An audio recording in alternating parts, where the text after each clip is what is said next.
కాబట్టి మీరు ఈ నా మాటలను మీ హృదయంలోనూ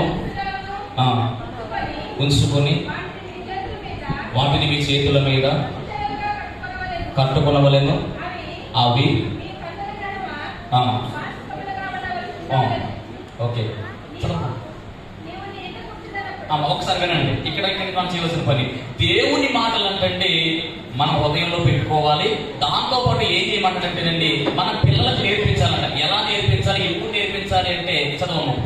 1, నీ ఇంట కూర్చున్నప్పుడు, 2 త్రోవలో నడిచినప్పుడు, 3 పండుకున్నప్పుడు, 4 లేచినప్పుడు. 4 సందర్భాలు చెప్పాడండి. వాటిని గురించి మాట్లాడచ్చు.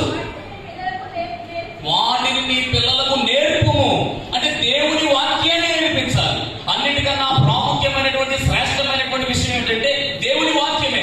ఆ వాక్యమే మనల్ని నడిపించేదిగా ఉంది. ఆ వాక్యం మనం సరిచేసేదిగా ఉంది. కనుక ఆ వాక్యాన్ని మన పిల్లలకు చిన్నతనంలో నుంచి కూడా ఉక్కుపాలుగా పోసేయాలి.